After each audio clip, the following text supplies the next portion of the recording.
दोस्तों, स्वागत है आपका आपके अपने YouTube channel effective study point पर। तो दोस्तों, जैसा कि आपने देखा था पिछली वीडियो में हम आरआरबी एनटीपीसी के क्वेश्चन को सॉल्व करा रहे थे। क्या था दोस्तों, वो 2016 के पेपर्स थे, उसमें जो क्वेश्चन का जो लेवल था वो थोड़ा इजी लेवल था। अब हम आज के जो क्वेश्चन है, लेटेस्ट क्वेश्चन है जो एनटीपीसी में मतलब जो ग्रुप डी में हमें पूछे गए थे, जो टीसीएस ने पेपर कराया था, तो टीसीएस ओरिएंटेड क्वेश्चन को हम देखना चाह रहे हैं। तो ऐसे क्वेश्चन हमको ग्रुप डी के पेपर से मिल सकते हैं, तो उन पेपरों को हम सॉल्व करेंगे। ग्रुप डी के सेट को सॉल्व करेंगे, वहाँ से हम टीसीएस के हम पैटर्न को पहचान पाएंगे कि कैसा लेटेस्ट पैटर्न है। तो उसको देखते हुए दोस्तों, आज सेट नंबर शिफ्ट 1 का 2018 में पूछा गया जो सेट है ग्रुप डी का, वो हम सॉल्व करेंगे। इसमें अच्छे क्वेश्चन पूछे गए हैं दोस्तों। तो शुरू करते हैं। 2723 क्वेश्चन नंबर है दोस्तों। इसमें आपसे दोस्तों बॉड मास नियम यूज करवा रहा है। वो क्वेश्चन है 1/3 और 56 डिवाइडेड बाई 1/3, 15 + 12 - 9 और ये ब्रैकेट में है +6 - 5 + 7 और ये बार ब्रैकेट है। तो दोस्तों ये क्वेश्चन है थोड़ा कैलकुलेटिव है, आपको बॉड मास नियम का पता होना चाहिए। बॉड मास नियम क्या कहता है दोस्तों, सबसे पहले हम ब्रैकेट को सॉल्व करते हैं। तो ब्रैकेट में भी सबसे पहले ये वाला ब्रैकेट बार ब्रैकेट से बोलते हैं, इसको सॉल्व करते हैं। देन हम ये सॉल्व करते हैं, देन ये, फिर उसके बाद सबसे बड़े ब्रैकेट को सॉल्व करते हैं। फिर आता है ऑफ, ऑफ का मतलब होता है गुणा, फिर डिवाइड, फिर मल्टीप्लिकेशन, फिर ऐड और फिर लास्ट में सब्सट्रैक्ट करते हैं।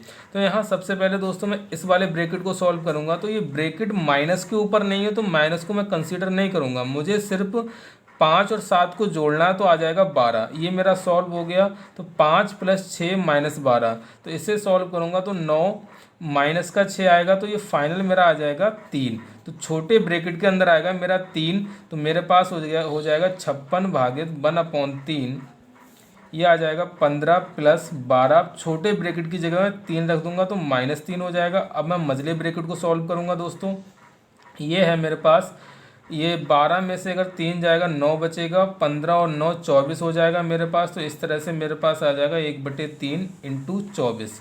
अब मैं क्या करूँगा, अब मुझे क्या करना है दोस्तों, डिवाइड करना है। तो डिवाइड के लिए फार्मूला, वो डिवाइड के लिए मैं क्या करूँगा, इसको सॉल्व करूँगा तो 56 डिवाइड में चेंज करूँगा तो 1/3 पलट के 3/1 हो जाएगा, इंटू 24 हो जाएगा दोस्तों। हाँ दोस्तों, ये ब्रैकेट मेरा सॉल्व हो के आया 24। तो मैंने यहाँ थोड़ा कैलकुलेशन गलत कर दिया। तो पहले आप 24 को सॉल्व करेंगे तो 56 डिवाइडेड बाई 1/3 इंटू 24, तो ये कैंसिल आउट हो के 8 आएगा दोस्तों। तो आ जाएगा 56/8, जो कि आ जाएगा 7 मेरा आंसर आएगा दोस्तों। ऑप्शन नंबर सी अपना आंसर हो जाएगा। अगला क्वेश्चन है दोस्तों, a - b का whole cube plus b - c का whole cube plus c - a का whole cube upon 3a - b, b - c, c - a। अब दोस्तों ये अलजेब्रा का क्वेश्चन है। मैं आपको बता दूं, अगर कभी भी 3 टर्म है आपके पास a, b, c, अगर इनका सम अगर 0 है आपके पास, तो ये एक सर्वसम का होती है। a³ + b³ + c³ बराबर होता है 3abc के बराबर होता है। तो यहाँ पर मैं चेक करूँगा कि यहाँ पर इन तीनों का सम क्या 0 आ रहा है। a - b + b - c + c - a, ए से ए कैंसिल आउट, ये सी 0, ये मेरा सम जो है 0 आ रहा है। तो मैं यहाँ पर a - b का whole cube plus b - c का whole cube plus c - a का होल क्यूब की जगह मैं 3a - b, b - c और c - a रखूँगा। तो मेरे पास न्यूमरेटर में आ जाएगा 3a - b, b - c और c - a upon 3a - b, b - c और c - a, जो कि कंप्लीट कैंसिल आउट होकर मुझे आंसर 1 देगा। ऑप्शन नंबर 1 अपना आंसर हो जाएगा दोस्तों। अगला क्वेश्चन है दोस्तों, निम्नलिखित में से कौन सा पूर्ण घन है। तो पूर्ण घन के लिए अगर मैं देखूंगा दोस्तों, 8000 मेरा पूर्ण घन हो जाएगा, जो कि 20 का घन होगा। तो ऑप्शन नंबर बी अपना आंसर हो जाएगा दोस्तों। अगला क्वेश्चन है 2726। ये क्या कहता है, sec 4θ - sec² θ = 3। मुझसे पूछा है tan 4θ + tan square θ। मैं क्या करूँगा, यहाँ से sec² θ कॉमन लूँगा, तो यहाँ से बचेगा मेरे पास sec² θ - 1। Is equal to 3। तो दोस्तों एक सर्वसम का होती है कि sec square theta minus 1 is equal to होता है टेन स्क्वायर थीटा, जो कि मैं यहाँ पर यूज करूँगा तो ये आ जाएगा मेरे पास सेक स्क्वायर थीटा, इसकी जगह मैं टेन स्क्वायर थीटा लिख दूंगा इज इक्वल टू 3। अब मैं क्या कर रहा हूँ दोस्तों, जिस तरह से sec square theta minus 1 is equal to tan square theta है, तो इसी तरह से सेक स्क्वायर थीटा बराबर हो जाएगा टेन स्क्वायर थीटा प्लस 1। ये मैं इसकी जगह पुट कर दूंगा तो tan square theta is equal to 3। तो अगर इसकी मल्टीप्लाई अंदर करूँगा तो टेन फोर थीटा हो जाएगा प्लस टेन स्क्वायर थीटा हो जाएगा, और ये कितना आ जाएगा मेरे पास 3। तो क्या दोस्तों मुझसे यही पूछा था, तो इसका आंसर भी क्या हो जाएगा 3 हो जाएगा। ऑप्शन नंबर ए अपना आंसर हो जाएगा। अगला क्वेश्चन है दोस्तों, दिए गए प्रश्न को पढ़ें और निर्णय लें कि कौन सी प्रश्न का उत्तर देने के लिए पर्याप्त है। तो दोस्तों मुझे एक सर्किल दिया है, इस सर्किल में ए बी और ये एंगल दिया है मुझे एक्स, और ये एंगल मुझे ये पॉइंट डी दिया है, ये सी दिया है। तो मुझसे पूछा है ए सी बी मतलब एक्स को फाइंड करने के लिए कौन कौन से कथन की ज़रूरत होगी मुझे। तो दोस्तों पहला कथन है मेरा ट्रायंगल बोर्ड, पहले कथन में मुझे डायग्राम दे रखा है तो उसकी तो ज़रूरत पड़ेगी, तभी मैं फाइंड कर पाऊँगा कि कौन सा एंगल निकालना है मुझे। फिर मुझे दोस्तों क्या होता है, किसी भी सर्किल के अंदर अगर कोई भी आर्क है, अगर ये आर्क ए बी है, तो इससे उसकी परिधि पर जो भी एंगल बनेगा, तो इसी आर्क से परिधि पर कहीं भी मैं एंगल बनाऊँ वो हमेशा क्या होगा दोस्तों, इक्वल होता है। तो इस तरह से अगर मुझे एक्स निकालना है तो मुझे ये पता होना चाहिए, और जो कि ये मुझे दे रखा है 60 डिग्री, तभी मैं एक्स निकाल पाऊंगा 60 डिग्री। तो मैं देख रहा हूँ यहाँ पर मुझे दोनों कथनों की आवश्यकता पड़ेगी। तो ऑप्शन नंबर सी अपना आंसर हो जाएगा कि 1 और 2 दोनों ही पर्याप्त हैं।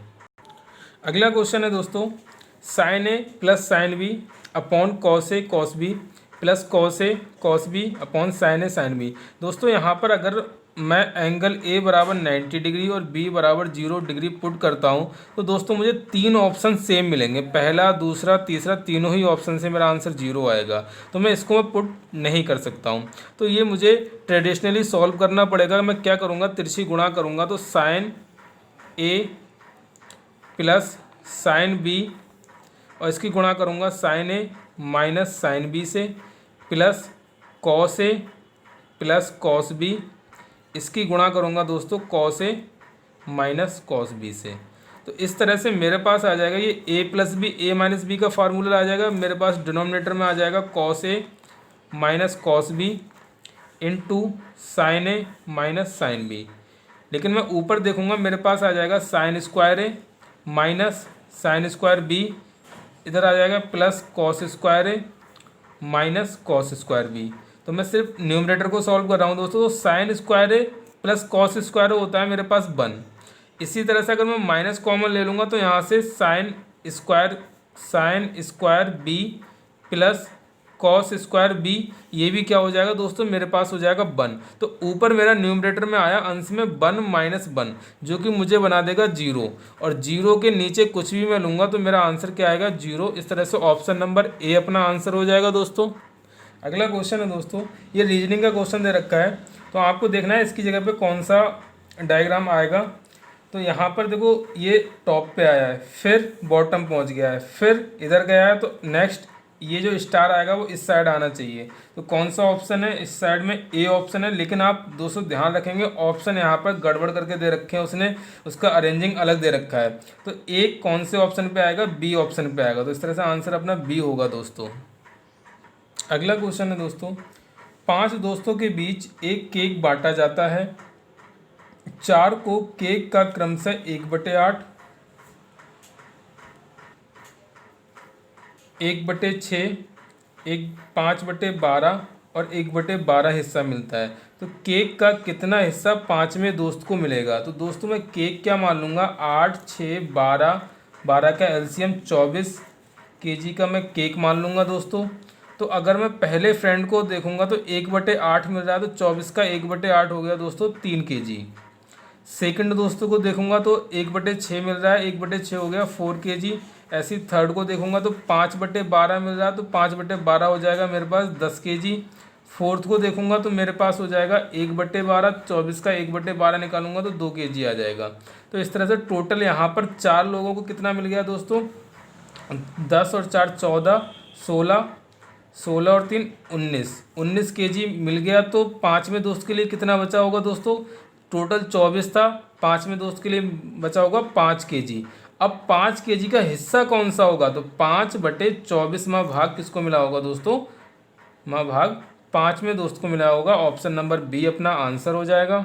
अगला क्वेश्चन है दोस्तों, विपरीत दिशाओं से आ रही एक 152.5 मीटर और 157.5 मीटर लंबी दो रेलगाड़ियाँ 9.3 सेकंड में एक दूसरे को पार कर जाती हैं, तो दोनों गाड़ियों की संयोजित गति प्रति घंटा कितनी होगी?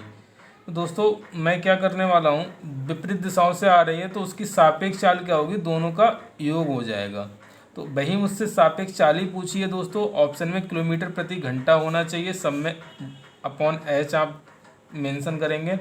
फिर अगर कभी भी दो रेलगाड़ियां अगर गतिमान हैं तो वो दोनों रेलगाड़ियां उन दोनों की लंबाई के योग के बराबर दूरी तय करती हैं। तो अगर दूरी देखूंगा तो 152 और 157 दोस्तों मेरे पास आ जाएगा 310 किलोमीटर दूरी तय करेंगी।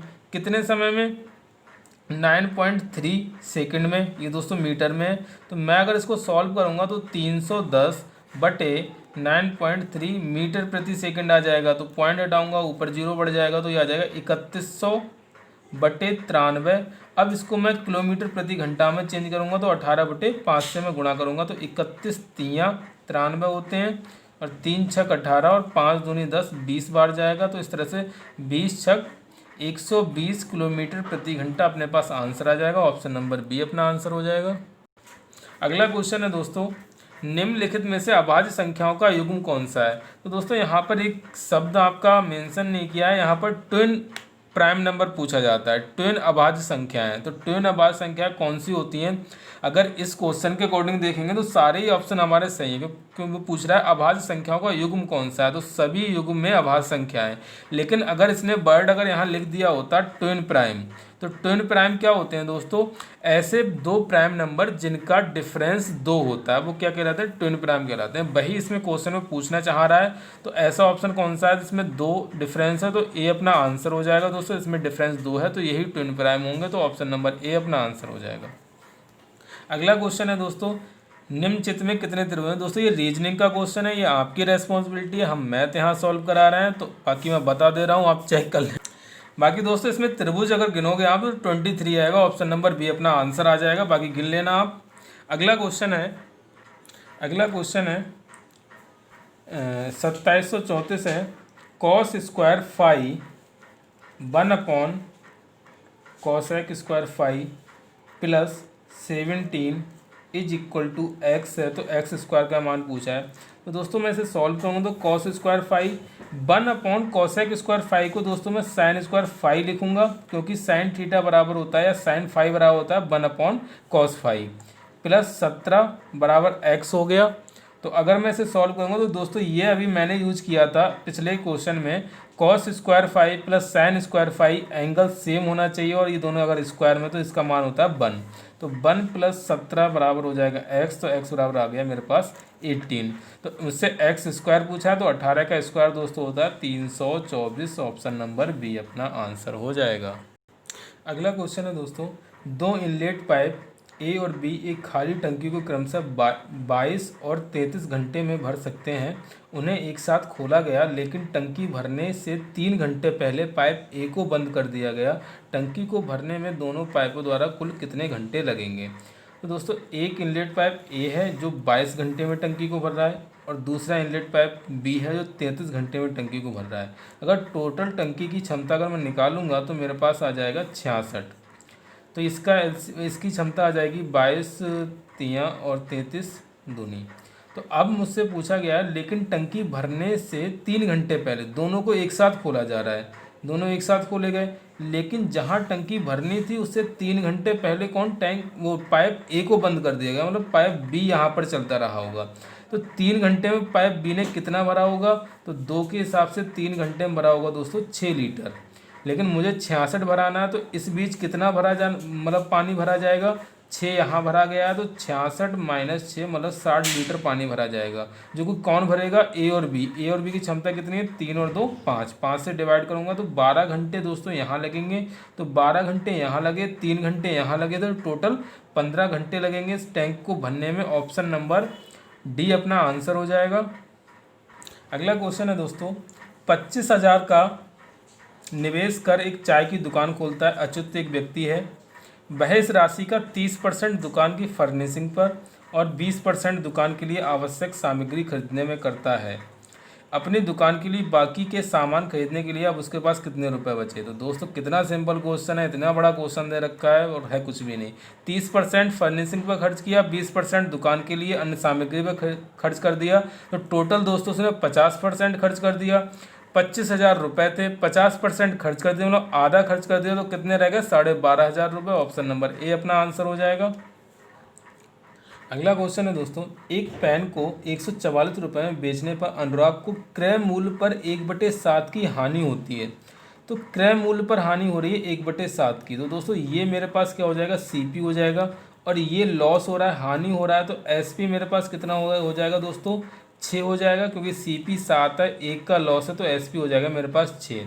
मुझे एसपी कितना दिया है दोस्तों, 144 दिया है, तो 6 यूनिट की वैल्यू मुझे दी है 144, तो 1 यूनिट की वैल्यू यहाँ से मेरे पास आ जाएगी 24।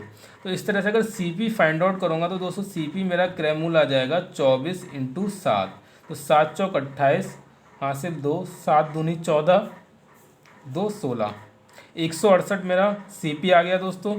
अब पूछा है यदि पेन को 189 रुपये में अगर बेचा जाए तो लाभ प्रतिशत क्या होगा। तो 189 में अगर मैं बेचता हूँ तो 1 2 21 रुपये का लाभ होगा, 168 पे होगा इंटू 100, तो 7 तियाँ 21, 7 दूनी 14, 7 चौक 28, 3 से अगर डिवाइड करूँगा तो 3 अट्ठे 24, तो 100/8% का मुझे लाभ होगा, जो कि होता है 12.5%। ऑप्शन नंबर बी अपना आंसर हो जाएगा। अगला क्वेश्चन है दोस्तों, निम्नलिखित में से कौन सा सही है। तो दोस्तों मैं देखूंगा अगर दो भिन्न दे रखे तो बराबर तो नहीं होंगे, क्योंकि इनके बीच में कुछ कॉमन नहीं है। दूसरी बात, बराबर, अब एक का ऑप्शन मेरा कैंसिल हो गया तो ये भी ऑप्शन कैंसिल हो जाएगा, ना तो बड़ी हो सकती है एक बार में भिन्न और ना ही बराबर हो सकती। तो पहला और सी ऑप्शन में मैं चेक करूँगा, तो 9/16 और 13/24। तो दोस्तों कभी भी ऐसी अगर भिन्न आपको चेक करना हो तो आप क्या करें, क्रॉस मल्टीप्लाई कर लें। क्रॉस मल्टीप्लाई करेंगे तो 24 गुणा अगर 9 करते हो तो 216 आएगा, और 16 गुणा 13 करोगे दोस्तों तो आएगा तुम्हारे पास 208। तो इन दोनों में बड़ा कौन सा है, तो इन दोनों में 216 बड़ा, तो इस तरह से ये वाली भिन्न मेरी बड़ी हो जाएगी। तो 9/16 बड़ा होगा 13/24 से। तो इस तरह से आप कंपेयर कर सकते हैं दो भिन्नों की। ऑप्शन नंबर ए अपना आंसर हो जाएगा। अगला क्वेश्चन है दोस्तों, रोहन और रोहित एक साथ किसी काम को 10 दिनों में समाप्त करते हैं। रोहन एंड रोहित एक काम को कर रहे हैं 10 दिन में समाप्त, जबकि रोहन उसी काम को कर रहा है 15 दिन में समाप्त। तो मैं एलसीएम लूँगा तो दोस्तों आएगा मेरे पास 30, और इनकी क्षमता हो जाएगी 3 और 2। मुझसे पूछा है रोहित अकेला उस काम को कितने समय में करेगा। तो रोहित की अगर दोनों की मिलके क्षमता 3 है, जिसमें रोहन अकेले की क्षमता 2 है, तो रोहित की क्षमता दोस्तों आ जाएगी 1 यूनिट। तो 1 यूनिट के हिसाब से 30 काम को कितना समय लगाएगा, वो 30 घंटे लगाएगा, जो कि ऑप्शन हो जाएगा अपने पास सी। अगला क्वेश्चन है दोस्तों, एक त्रिभुज के शीर्ष दिए हुए हैं मुझे, ये दिया है 1,2 -4,3 4,1।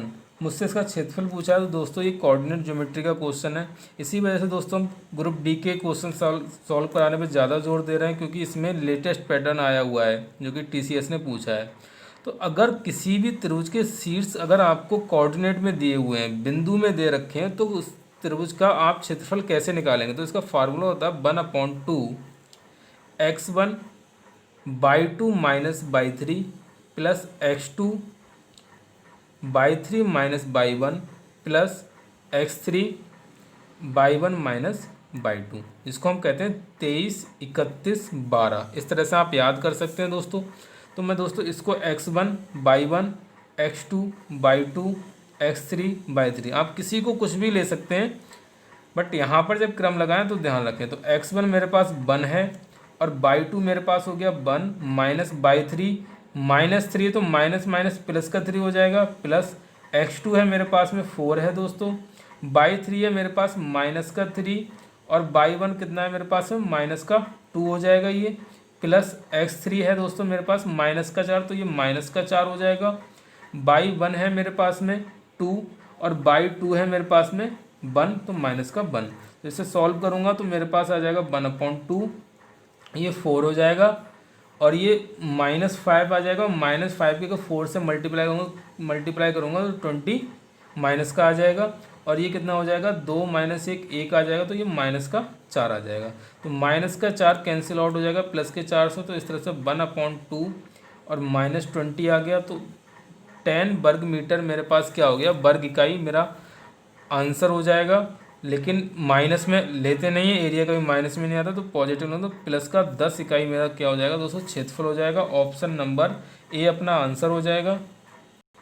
अगला क्वेश्चन है दोस्तों, इसका मासा निकालना है। तो कभी भी दोस्तों अगर भिन्न का अगर हमको मासा निकालना हो तो जो न्यूमरेटर होता है, जो अंश होता है, उसका तो वही चीज़ निकालते हो जो हमसे पूछा गया है। तो 2, 8, 10, 32 का तो हम मासा निकालेंगे और जो न्यूमरेटर डिनोमिनेटर रह गया 3, 9, 27 और 81, इसका हम निकालेंगे लासा। तो अगर मैं इनका लासा निकालता हूँ दोस्तों, 81 अपना लासा हो जाएगा। 81 किस किस ऑप्शन में है, नीचे 2 ऑप्शन है। अगर इसका ऊपर मासा निकालूंगा तो दोस्तों मेरे पास मासा आ जाएगा 2 मासा आ जाएगा, क्योंकि 2 ही एक हाईएस्ट कॉमन फैक्टर है जो सबको डिवाइड करेगा। तो इस तरह से बी अपना आंसर हो जाएगा 2/81। ठीक है दोस्तों, आज की वीडियो हम यहीं तक सॉल्व करते हैं। कल नेक्स्ट फिर 2742 से आगे मिलते हैं। पढ़ते रहिए।